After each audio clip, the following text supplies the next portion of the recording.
નમસ્તે વિદ્યાર્થી મિત્રો, આપણે જનરલ ઓર્ગેનિક કેમિસ્ટ્રીના અંદર જે લાસ્ટમાં ડિસ્કશન કર્યું હતું એ હતું ઇન્ડક્ટિવ ઇફેક્ટ, એટલે પ્રેરક અસરની આપણે વાત કરી હતી. એમાં પ્લસ આઈ અને માઇનસ આઈ અસર કઈ રીતે કામ કરે છે એનાથી આપણે એ જોઈ લીધું હતું. હવે આજે આપણે ભણવાના છીએ એ પણ એક અગત્યની અસર છે જેને કહેવાય સંસ્પંદન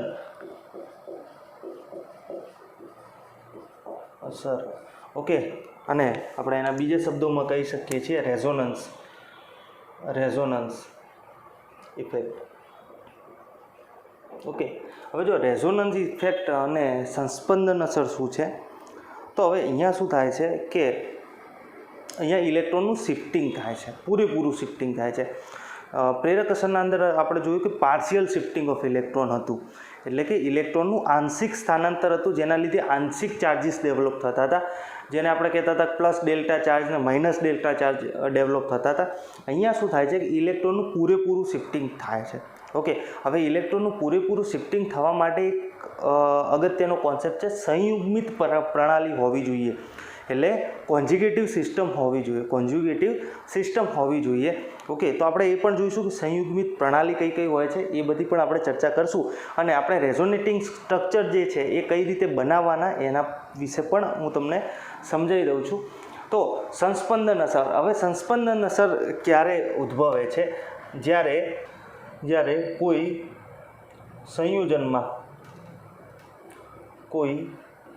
સંયોજનમાં પાઈ ઇલેક્ટ્રોન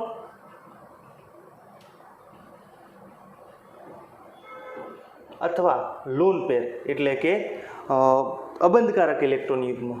ઓકે, લોન પેર એટલે અબંધકારક ઇલેક્ટ્રોન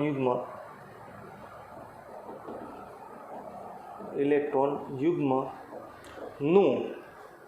સ્થાનાંતર થાય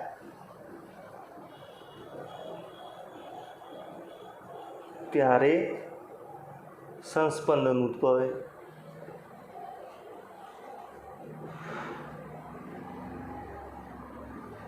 ઓકે, હવે આ અસર કેવી હોય? એક તો પહેલાં પાઈ ઇલેક્ટ્રોન અથવા તો અબંધકારક ઇલેક્ટ્રોનનું સ્થાનાંતર થશે. અહીંયા સિગ્મા બંધથી આપણે સ્થાનાંતર થતું નથી, એટલે સિગ્મા બંધ પાર્ટિસિપેટ કરશે આના અંદર કે ભાઈ સિગ્મા બંધ હોવો જોઈએ ખરા, પણ અહીંયા સિગ્મા બંધ સંસ્પંદનમાં ભાગ લેશે નહીં. ઓકે, એ ખાલી સપોર્ટિવ થશે, એ આપણે જોઈ લઈએ. બીજું કે આ અસર કેવી હોય? સંસ્પંદન અસર આંતઃઆણ્વીય હોય. આપણે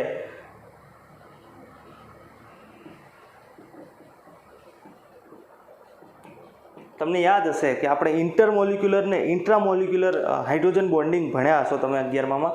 એટલે આંતઃઆણ્વીય અને આંતરાણ્વીય હોય તો એનો અર્થ એવો કે એક સંયોજનના અણુમાંથી બીજા સંયોજનના અણુમાં, એટલે કે આપણે કોઈ પણ એક જ સંયોજનની બી વાત કરતા હોઈએ તો એક અણુથી બીજા અણુ સુધી.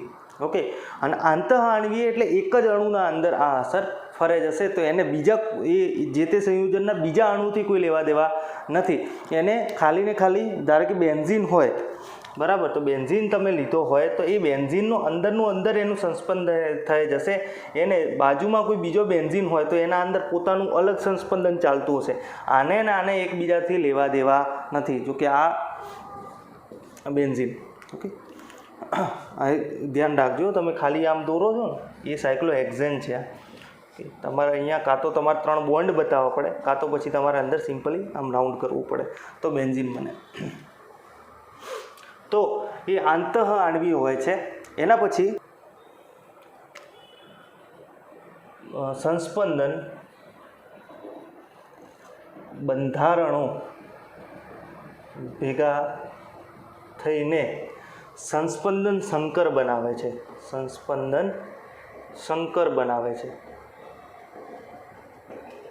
હવે સંસ્પંદન સંકર કોને કહેવાય?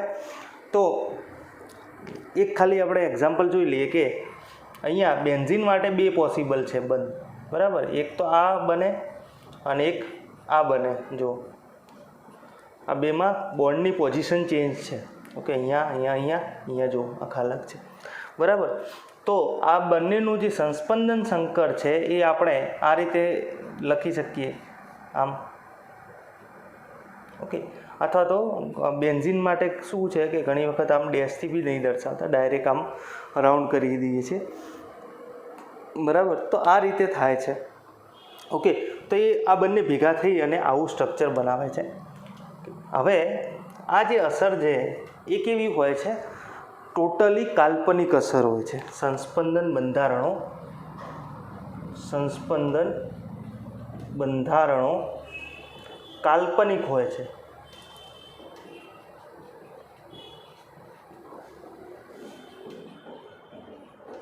સંસ્પંદન બંધારણ કેવા હોય? કાલ્પનિક હોય છે. ઓકે, એ આપણે વિચારીએ છીએ. સંસ્પંદન જે પૂરી પ્રક્રિયા છે એ આપણે ઇમેજિન કરીએ છીએ, હાઇપોથેટિકલ છે, એટલે કે કાલ્પનિક વસ્તુ છે આખી. એના અંદર એવું વિચારવામાં આવે કે આવું થતું હશે. ઓકે, આવું થાય છે એ કોઈને ખબર નહીં. ઓકે, પણ અમુક સિનારીઓ એવા છે કે જેના લીધે આપણે કહી શકીએ છીએ કે આ સંસ્પંદન જેવું કંઈક વસ્તુ હાજર છે. ઓકે, હવે આગળની વાત કરીએ તો સંસ્પંદનનું કોન્સેપ્ટ આવ્યો ક્યાંથી? તો એના માટે આપણે લખી શકીએ કે જ્યારે કોઈ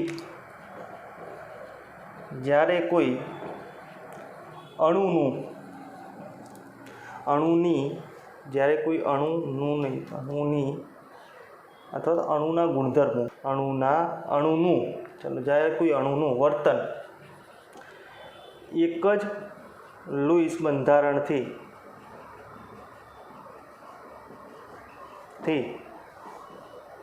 સમજાવી શકાતું નથી. ઓકે, ત્યારે સંસ્પંદનની જે કોન્સેપ્ટ છે એ આપણે ઇન્ટ્રોડ્યુસ કરવો પડે ત્યાં આગળ. ઓકે, પછી આપણે ઘણી વખત એવું કરીએ કે જ્યારે એક કરતાં વધુ લુઈસ બંધારણ શક્ય હોય, ઓકે, ત્યારે પણ આપણે મલ્ટિપલ સ્ટ્રક્ચર્સ બનાવીએ છીએ અને સંસ્પંદન બંધારણો બનાવીએ છીએ. હવે આ જે સંસ્પંદન બંધારણ છે, ઓકે, સંસ્પંદન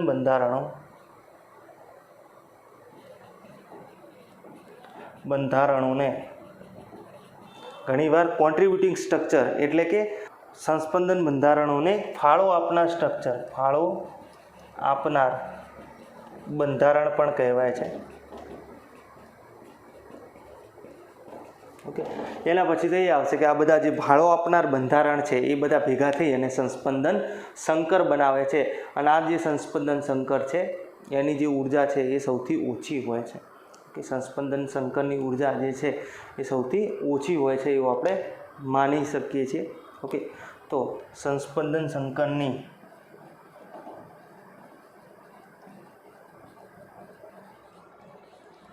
ઉર્જા એ ફાળો આપનાર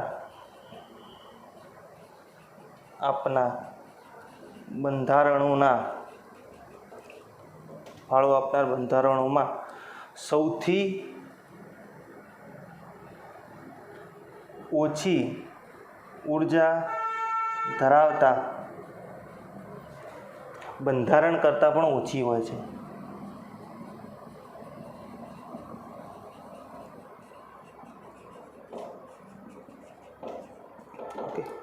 એટલે સંસ્પંદન સંકરની જે ઉર્જા હશે, એટલે ટૂંકમાં સંસ્પંદન સંકર કેવું હશે? સ્ટેબલ હશે, કેમ કે જે ઉર્જા છે એની કોન્ટ્રીબ્યુટિંગ સ્ટ્રક્ચર એટલે કે ફાળો આપનાર સ્ટ્રક્ચર છે એના બંધારણ કરતાં એની જે ઉર્જા હશે એના કરતાં પણ કેવી હોય? ઓછી હોય છે. ઓકે, તો આ તો થઈ ગઈ થિયરિટિકલ વાત. આપણે સીધા સંસ્પંદનની જે તમારી ઇમ્પોર્ટન્સ છે એના ઉપર આવીએ. એટલે ઇમ્પોર્ટન્સ એટલે કે તમારે સંસ્પંદનનું શું કરવાનું છે એના ઉપર આપણે આવીએ છીએ. ઓકે, ઘણીવાર શું થાય છે કે સંસ્પંદન ઉપરથી સ્ટેબિલિટી નક્કી થતી હોય છે. ઓકે, એક તો આ પોઈન્ટ અગત્યનો લખી દો કે જેટલા સંયોજનના સંસ્પંદન બંધારણો વધુ તેમ તેની સ્થાયીતા વધુ. ઓકે, આ ખાસ અગત્યનો પોઈન્ટ છે. ઓકે, ઘણી વખત તમને કામમાં આવશે કેમ કે અમુક જે બેન્ઝિનવાળી જે સિસ્ટમ છે એની સ્થાયીતા એટલા માટે જ વધુ હોય છે કેમ કે એના અંદર સંસ્પંદન બંધારણો સૌથી વધારે થાય છે. ઓકે, તો આ ખાસ અમુક વાતો છે જે સંસ્પંદનની તમારે ધ્યાનમાં રાખવાની હોય છે. બીજું જોઈએ કે સંયુગ્મિત પ્રણાલી. ઓકે, હવે સંસ્પંદન ક્યારે ઉદ્ભવે? પોસિબિલિટી ઓફ રેઝોનન્સ આપણે લખી શકીએ કે સંસ્પંદન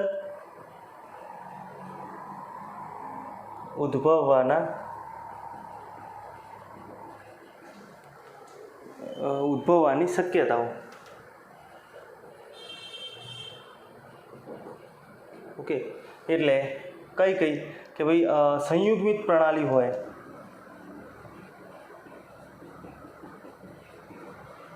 ઓકે, સંયુગ્મિત પ્રણાલીના અંદર આપણે પહેલી લખી દઈએ pi bond, sigma bond plus charge. Okay, પછી સળંગ હોવા જોઈએ, પાઈ હોય પછી સિગ્મા હોય પછી પ્લસ ચાર્જ હોય, પછી pi bond, sigma bond, lone pair. Okay, lone pair હું લખી દઉં એટલે અબંધકારક ઇલેક્ટ્રોન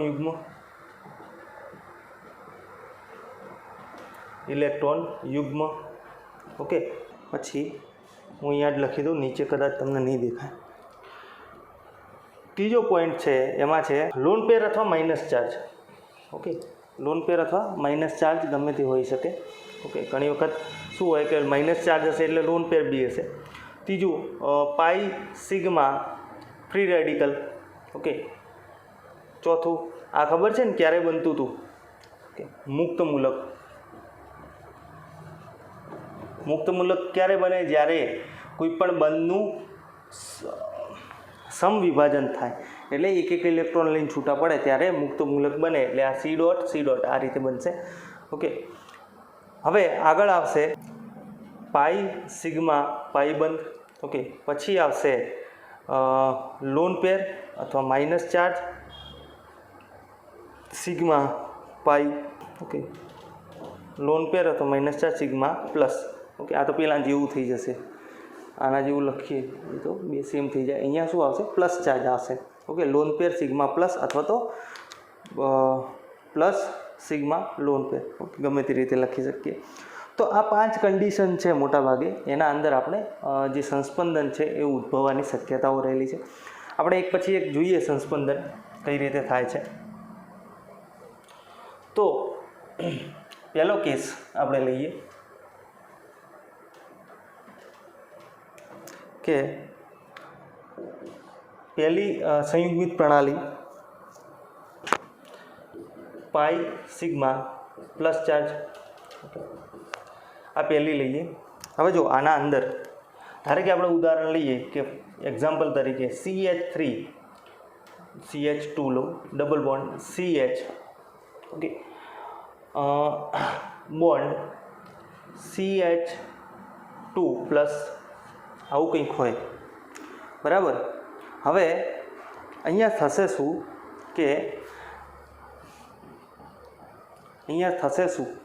કે જો આ જે પાઈબંધના ઇલેક્ટ્રોન છે ઓકે એ શું કરે? અહીંયા આવી શકે, બરાબર.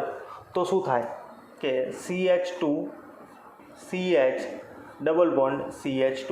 હવે જો અહીંયા આ જે પ્લસ ચાર્જ હતો એ હવે જતો રહે. કેમ કે બે ઇલેક્ટ્રોન અહીંયા આવ્યા, બંધ બન્યો એટલે આનો તો ખાલી જો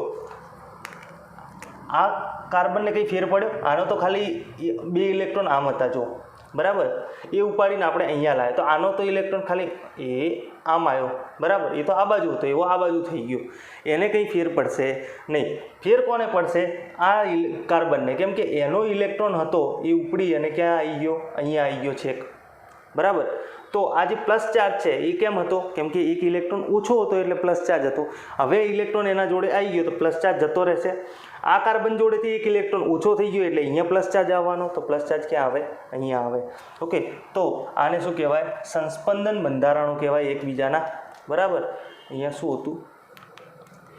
CH2 bond double bond CH bond CH2 આવું હતું કે એને દર્શાવાય તો આ રીતે. આપણે બંધનું જે યુગ્મ છે એને જ ખસાડેલું બતાવીએ. આ તો ખાલી મેં તમને સમજાવવા માટે કીધું કે અહીંયાથી એક ઇલેક્ટ્રોન જે આનો હતો એ તો ખાલી આથી આ બાજુ જ આવ્યો મેઇન ફરક આ કાર્બનને પડ્યો, એનો એક ઇલેક્ટ્રોન આખો જઈ અને શિફ્ટ થઈ ગયો આ કાર્બન ઉપર.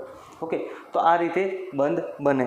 ઓકે, પછી એક્ઝામ્પલ તરીકે ગમે તે તમે લઈ શકો કે ભાઈ CH2 અરે CH3 bond CH double bond CH double bond CH bond CH2 plus. Okay, તો અહીંયા પણ શું થાય, એમ જ થાય, સીધું આ બાજુ આવી જાય. તો CH3 CH bond CH double bond CH2. Okay, plus charge ક્યાં આવશે, તો અહીંયા. ઓકે, કેમ કે આ કાર્બનનું જો 1 2 3 જ વેલેન્સી છે, એના જોડે કોઈ એક્સ્ટ્રા ઇલેક્ટ્રોન નથી. બરાબર. જો તમને યાદ રાખવા માટે ખાલી હું કહી દઉં કે જે પ્લસ ચાર્જ અથવા માઇનસ ચાર્જ છે ને, એ હંમેશા ક્યાં આવશે, આ જે પાઈ બોન્ડ હોય, પાઈ બોન્ડ જ્યાં હતો એની પૂંછડી ઉપર આવશે. ઓકે, અથવા તો આપણે એમ કહી શકીએ કે આ પાઈ બંધ છે, બરાબર, સિગ્મા તો હલશે નહીં. આ પાઈ બંધ છે એ આ પ્લસ ચાર્જને પકડવા અહીંયા આવ્યો, બરાબર, કૂદકો મારીને અહીંયા આવ્યો, તો આ પ્લસ ચાર્જ છે એના હાથમાં આવશે નહીં, એ ક્યાં જશે, એ આની પૂંછડી ઉપર જશે. એટલે આની પૂંછડી ક્યાં, આર્યો કાર્બન, તો સીધું અહીંયા શિફ્ટ થઈ જશે. જો આ. ઓકે, યાદ રાખવું તો આ રીતે રખાય. કોન્સેપ્ચ્યુઅલની વાત કરીએ, કોન્સેપ્ચ્યુઅલમાં તમને મેં કીધું એ પ્રમાણે કે આ અહીંયા શિફ્ટ થાય તો અહીંયા શું થાય કે આ ઇલેક્ટ્રોનને આ કાર્બનને ઇલેક્ટ્રોન ખૂટતો તો એને મળી ગયો, એટલે પ્લસ ચાર્જ અહીંયાથી જતો રહેશે. અહીંયા ઇલેક્ટ્રોનની ડેફિશિયન્સી ઊભી થઈ, એટલે કે ઇલેક્ટ્રોનની અછત અહીંયા ઊભી થઈ, તો એ પ્લસ ચાર્જ અહીંયા આવશે. બાકી જો યાદ રાખવું હોય તો આપણે લખી શકીએ કે ભાઈ એની પૂંછડી ઉપર જશે. ઓકે, બીજી સંયુગ્મિત પ્રણાલી ઉપર આવીએ, લોન પેરવાળી વાત ઉપર આવીએ. જો પેલાના અંદર બીજું એક પ્રશ્ન લઈ લઈએ કે એક્ઝામ્પલ તરીકે અહીંયા હું લઉં છું આમ હોય અને પ્લસ ચાર્જ અહીંયા હોય, બરાબર. આ સાયક્લોહેક્ઝિન છે પ્લસ ચાર્જવાળું, બરાબર. હવે જો અહીંયા સંયુગ્મિત પ્રણાલી થઈ, હા, જો પાઈ સિગ્મા પ્લસ ચાર્જ, પાઈ સિગ્મા પ્લસ ચાર્જ. ઓકે, તો આનું શું થાય કે જો આ અહીંયા પકડવા જશે આને. ઓકે, તો આ જે છે એ અહીંયા શિફ્ટ થઈ જશે અને આમ, અને આ ક્યાં આવશે, આની પૂંછડી, એટલે કે અહીંયા આવશે પ્લસ ચાર્જ. ઓકે, હવે કોઈ સંયુગ્મન રહ્યું નથી. કેમ કે હવે આ સંયુગ્મન રહ્યું નથી. કેમ કે બધા સિગ્મા બંધ જ છે, અને આના વચ્ચે પાઈ સિગ્મા પાઈ, એટલે પાછું આર્યો ક્યાં આવશે, અહીંયા આવશે. આ ક્યાં જશે, એની પૂંછડી ઉપર. તો આ સ્ટ્રક્ચર થઈને ઊભું રહે. ઓકે, આપણે જો આ રીતે આમ જો આ અહીંયા આવશે તો આ ક્યાં જશે, એની પૂંછડી ઉપર. કેમ કે જો અહીંયા આવ્યું એટલે પેલાનો જેવો કેસ કે અહીંયા આવ્યું એટલે આ જે કાર્બન જોડે ઇલેક્ટ્રોન ખૂટતા હતા એ હવે પૂરા થઈ ગયા. અહીંયા જે કાર્બન હતો એના પર ઇલેક્ટ્રોન બાકી છે. તો આ રીતે થાય. ઓકે, હવે જો તમારા કામની વસ્તુ, તમારે મોટા ભાગે જે રેઝોનન્સ પૂછાય છે બોર્ડની એક્ઝામના પોઈન્ટ ઓફ વ્યૂથી, એ શેનામાં પૂછાય છે, બેન્ઝિનના રેઝોનન્સ પૂછાય છે. ઓકે, એટલે અહીંયા ધારો કે CH2 પ્લસ હું લઈ લઉં, બરાબર, અને આ બેન્ઝિન રહી. હવે જો અહીંયા જો પાઈ સિગ્મા પ્લસ ચાર્જ, પાઈ સિગ્મા પ્લસ ચાર્જ થયો. ઓકે, હવે હું આ પાઈ બંધ છે,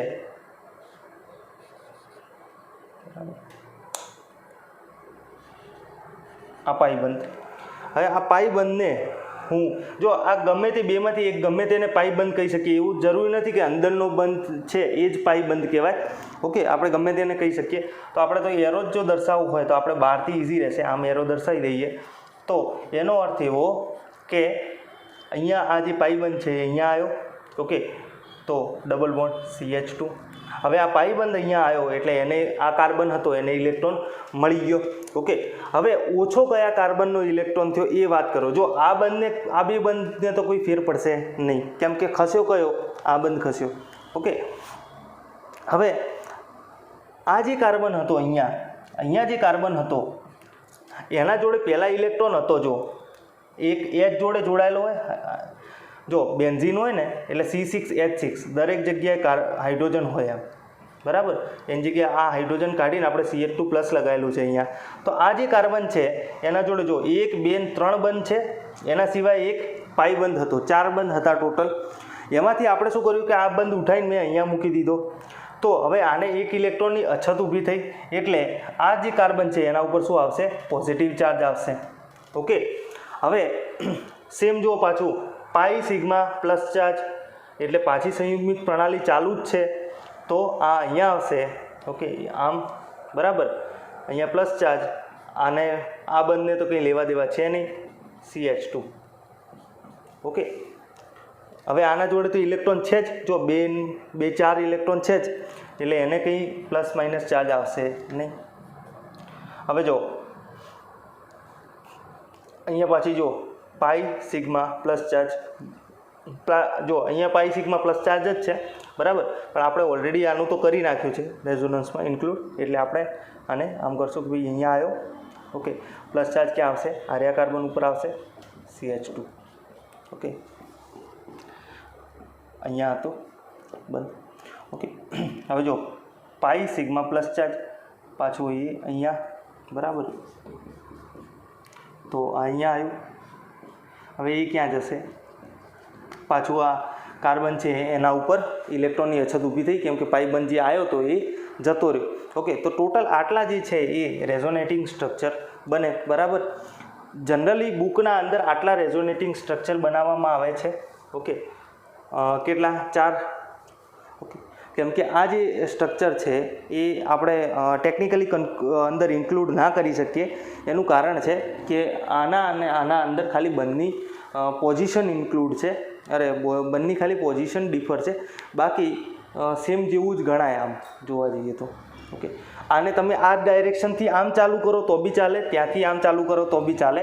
અહીંયા જો ખાલી તમારે શું કરવાનું, એ આમથી આમ કરો, આમ એટલે પાછું ચાલુ બરાબર.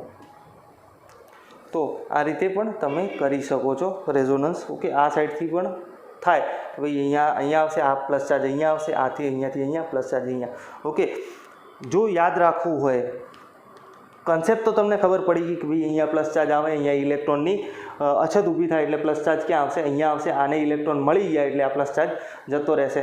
આ જ્યારે પાઈ ઇલેક્ટ્રોન અહીંયા આવે, પાઈનું જે જોડકું છે પાઈ બંધનું એ અહીંયા આવે એટલે આ કાર્બનને ઇલેક્ટ્રોન મળી ગયા, તો આ કાર્બનને ઇલેક્ટ્રોનની અછત ઊભી થઈ એટલે પ્લસ ચાર્જ ક્યાં આવશે? અહીંયા આવશે. તો એ રીતે આગળ ચાલે જાય. ઓકે, સમજવું હોય તો આપણે એટલે મતલબ યાદ રાખવું હોય તો આપણે એમ રાખી શકીએ કે ભાઈ આ જે પ્લસ ચાર્જ હતો એને પકડવા માટે આર્યો પાઈ બંધ કૂદી અને અહીંયા આવ્યો બરાબર, પણ આ અમને હાથમાં આવશે નહીં. એ ક્યાં આવશે? આની પૂંછડી ઉપર, એટલે આ પોઝિશન ઉપર આવ્યો બરાબર. હવે પેલાની વારી પૂરી થઈ ગઈ, હવે કે આ કે મારી વારી. ઓકે, તો આની આ પકડવા માટે અહીંયા આવશે, આર્યો કૂદીને ક્યાં આવશે? આની પૂંછડી પર, એટલે અહીંયા. ઓકે, આની વારી પતી ગઈ, પેલો કે હવે મારી વારી, અહીંયા આવ્યો. ઓકે, આ પકડ તો આ ક્યાં જશે? એની પૂંછડી, એટલે કે અહીંયા પર જશે. ઓકે, હવે પાછું આની વારી આવી આની. ઓકે, તો એ ક્યાં જશે? આની પૂંછડી પર, એટલે ઉપર જશે. ઓકે, તો આપણે આ રીતે એને તમારે જો સરળ લેંગ્વેજમાં યાદ રાખવું હોય તો આપણે આ રીતે રાખી શકીએ છીએ.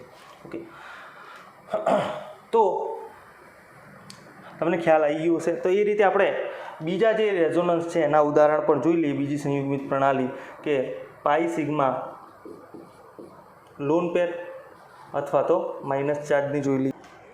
તો એમાં લખો એક્ઝામ્પલ પહેલું CH2 double bond CH bond CH2 minus.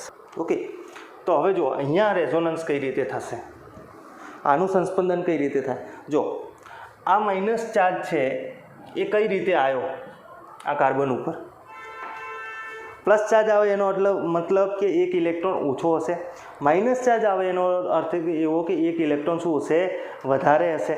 Okay, તો એક ઇલેક્ટ્રોન વધારે હશે તો એનો અર્થ એવો કે અહીંયા જે બંધના 2 ઇલેક્ટ્રોન હતા એ બંને કોને લઈ લીધા? આણે લઈ લીધા.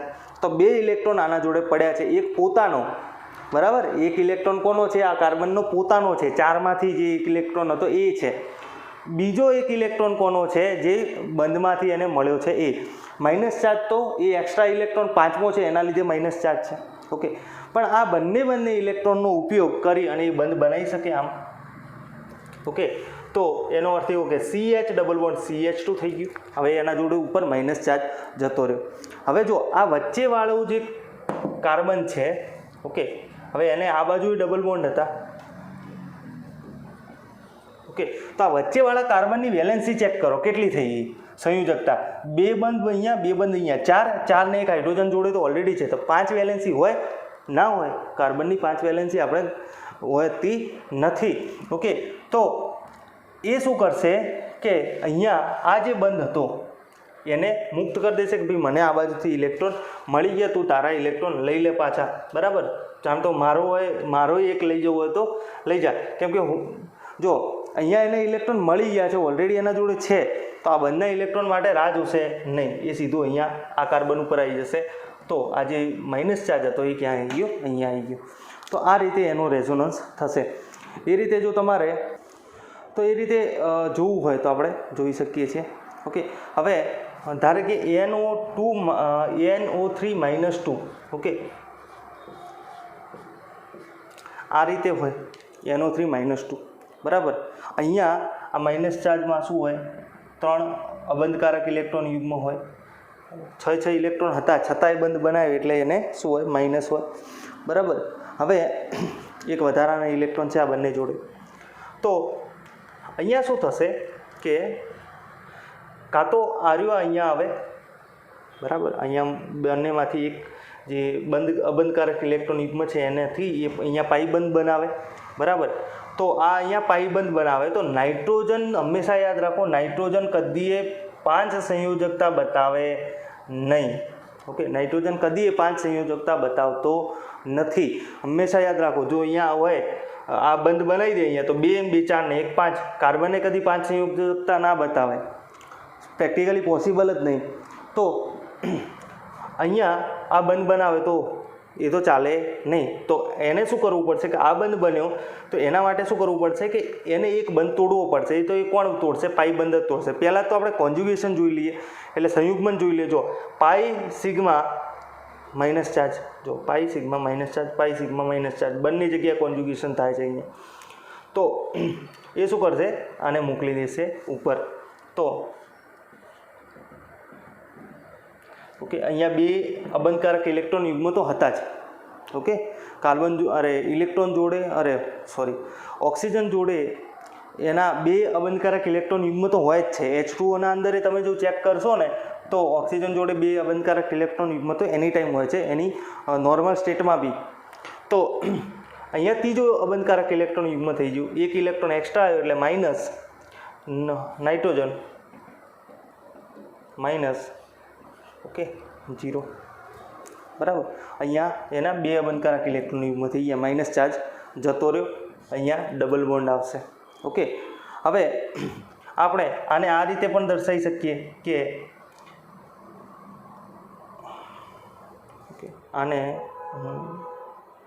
ચલો અહીંયા જ લખી દઉં. આ જે અબંધકારક ઇલેક્ટ્રોન યુગ્મ છે અહીંયાથી આ ઓક્સિજનને ઈચ્છા થઈ કે હું એ બંધ બનાવું, તો એને પણ અહીંયા બંધ બનાવું તો આ આમ આવી જશે. Okay, nitrogen oxygen minus double bond, અબંધકારક ઇલેક્ટ્રોન 3માંથી 2 થઈ ગયા, માઇનસ ચાર્જ અહીંયાથી જતો રહ્યો. ઓકે, અહીંયા માઇનસ ચાર્જ, ઓકે, પાછા 3 અબંધકારક ઇલેક્ટ્રોન યુગ્મ માઇનસ ચાર્જ આવી ગયો. જો હંમેશા સંસ્પંદન બંધારણના અંદર એક વસ્તુ યાદ રાખો કે એનો જે ટોટલ ચાર્જ છે એ હંમેશા સંસ્પંદન બંધારણમાં કેવો રહેશે? સેમ રહેશે. અહીંયા જો 3 અંદર માઇનસ ચાર્જ રહેશે, પહેલી વાત તો એ. ઓકે, લખવું હોય તો લખી દેજો ક્યાંક કે ટોટલ ચાર્જ હંમેશા સેમ રહે. ઓકે, એટલે કુલ વીજભાર સરખો રહે સંસ્પંદન બંધારણમાં. કુલ વીજભાર સરખો રહે. ઓકે, બીજું આના અંદર જો સંસ્પંદન બંધારણમાં કદીએ પરમાણુની પોઝિશન બદલાશે નહીં. ઓકે, આ નાઇટ્રોજન મિડલમાં છે તો બધે જેટલા જણ તો 50 સંસ્પંદન બનશે તો પણ હંમેશા નાઇટ્રોજન મિડલમાં જ રહેશે. આ ઓક્સિજન છે એઝ ઇટ ઇઝ જ્યાં છે ત્યાં જ રહેશે.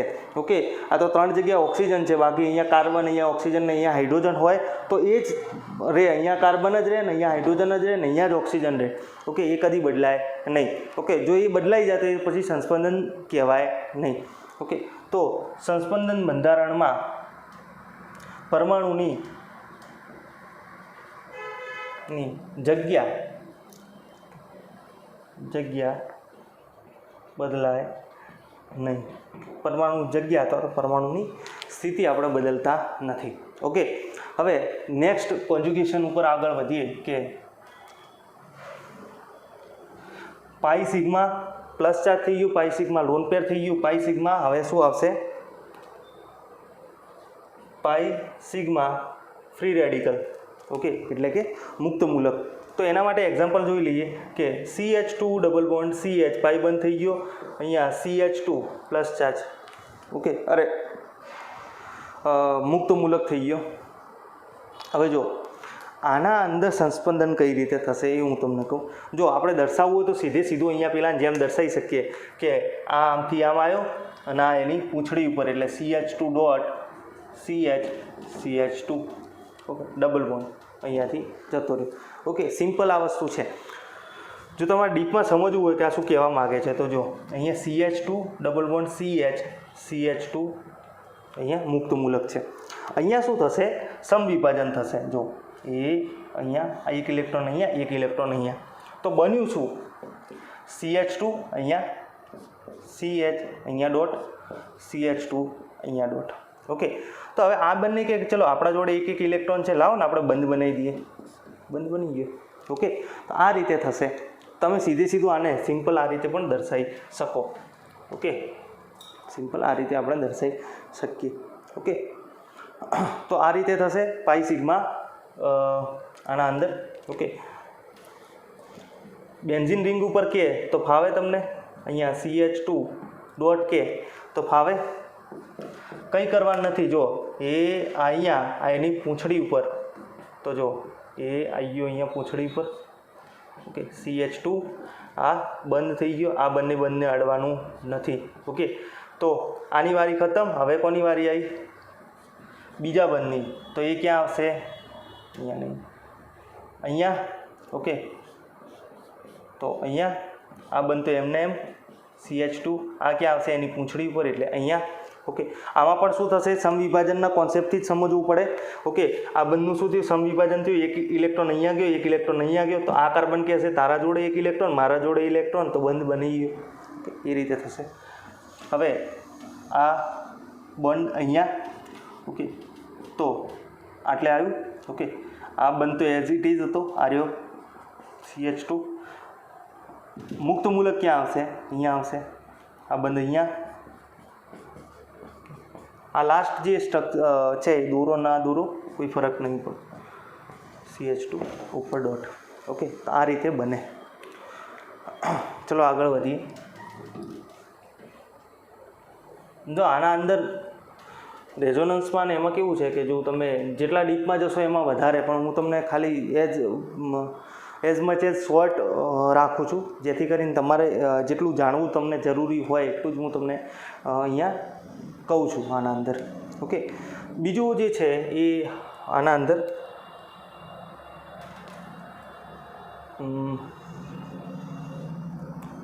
ચોથા નંબરમાં આવ્યા ને, તો ચોથા નંબરમાં પાઈ સિગ્મા પાઈ. ઓકે, તો આના ઉપર એક્ઝામ્પલ લખી દઈએ. CH2 double bond CH bond CH2. Okay, pi sigma હજી પાઈ બાકી છે, તો આ રીતે હોય. બરાબર, પાઈ સિગ્મા પાઈ.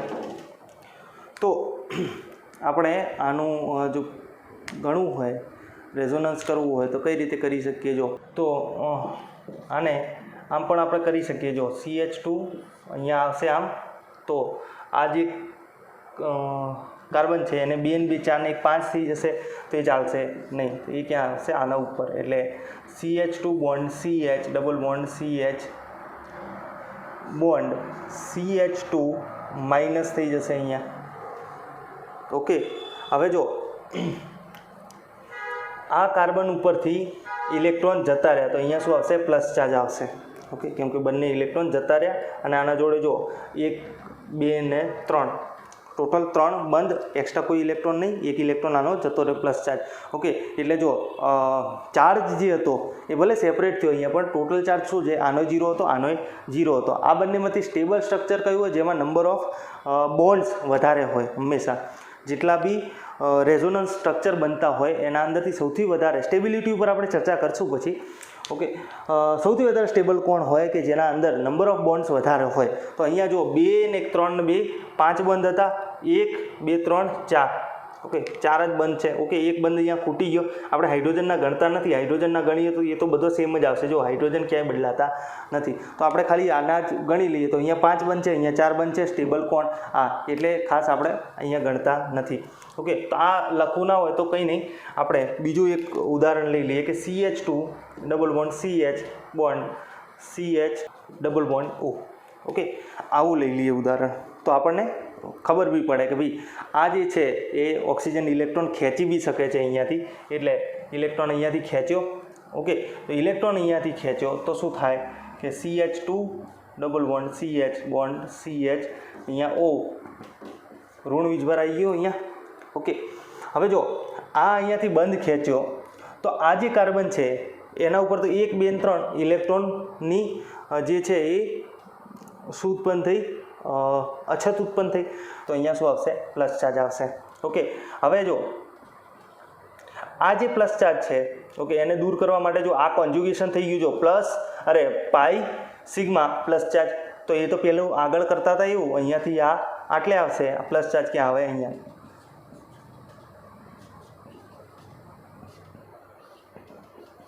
જો તો તમે નંબર ઓફ ચાર્જીસ જે છે એ જોઈ લો. તો નંબર ઓફ ટોટલ ચાર્જ છે અહીંયા 0 છે, અહીંયા 1 + 1 - 0, અહીંયા 1 + 1 - 0. ટોટલ ચાર્જ હંમેશા સેમ રહેશે. જો 2 3 ને 5, અહીંયા 4. ઓકે, અહીંયા 4. તો આના અંદરથી કોઈ બી તમને સ્ટેબિલિટી પૂછે તો સૌથી વધારે સ્ટેબલ સ્ટ્રક્ચર કોણ? આર્યા. ઓકે, આગળ વધીએ. હવે એક જ જે છે પોસિબિલિટી આપણા જોડે બાકી છે. તો lone pair sigma positive charge. Okay, positive charge એટલે શું થાય? Vacant p orbital. Okay, p ખાલી p કક્ષક હોય તો પણ અહીંયા આપણને જોવા મળે. ઓકે, હવે લોન પેર માટે જો લોન પેરવાળા જે અણુઓ છે, ઓકે, 15મો સમૂહ, એક લોન પેર હોય 15મા સમૂહના અંદર, એક અબંધકારક ઇલેક્ટ્રોન યુગ્મ હોય નાઇટ્રોજન ફોસ્ફરસના જોડે. પછી ઓક્સિજન સમૂહ એટલે 16મા સમૂહ જોડે 2 હોય અને હેલોજન જોડે 3 લોન પેર હોય. ઓકે, તો અહીંયા જનરલી તમને નાઇટ્રોજન અને ઓક્સિજન વધારે જોવા મળશે. તો અહીંયા ઉદાહરણ લઈ લઈએ, CH3 N CH2 plus. Okay, તો આ 2 બંધ થઈ ગયા, NH લઈ લઈએ. Okay, CH3NH NH2 plus, CH2 plus. હવે આ લોન પેર છે આના ઉપર, નાઇટ્રોજન ઉપર. ઓકે, તો હવે જો આ પ્લસ ચાર્જ છે અહીંયા શું કરશે? ડોનેટ કરી દેશે આમ. તો CH3 NH CH2 અહીંયા બંધ બની ગયો. પ્લસ ચાર્જ કોના ઉપર આવ્યો? આના ઉપર આવ્યો. જો પ્લસ ચાર્જ કેમ? કે એને લોન પેર ડોનેટ કરી નાખી છે. ઓકે, હવે આ બેમાંથી સ્ટેબિલિટીનું પ્રશ્ન પૂછે કે ભાઈ આ બેમાંથી કયું સ્ટ્રક્ચર સ્ટેબલ છે? તો કયું સ્ટ્રક્ચર સ્ટેબલ હશે? આર્યા. કેમ? કેમ કે જો કમ્પેરેટિવલી જોવા જઈએ તો કાર્બન કરતાં નાઇટ્રોજન વધારે વિદ્યુત ઋણ તત્વ છે, બધાને ખબર છે. ઓકે, તો અહીંયા જો વધારે વિદ્યુત ઋણ તત્વ ઉપર પ્લસ ચાર્જ આવ્યો તો અનસ્ટેબલ છે ને, કેમ કે એને તો ઇલેક્ટ્રોન જોવે છે, ઉપરથી તમે ઇલેક્ટ્રોન એને ખેંચી લો છો.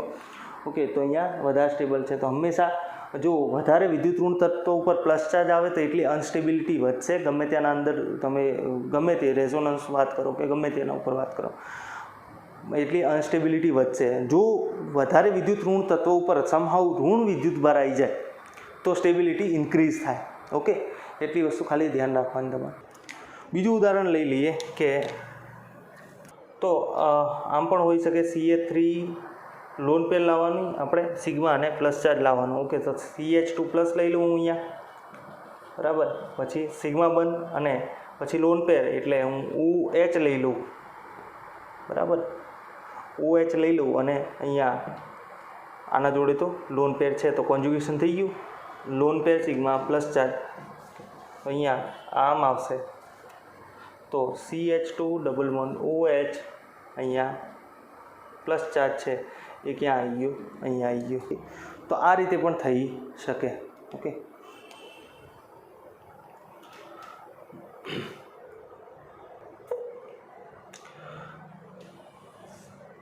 જો આ ઉદાહરણ ના લેવું હોય તો આર્યું ઉદાહરણ પણ લેવાય કે CH3O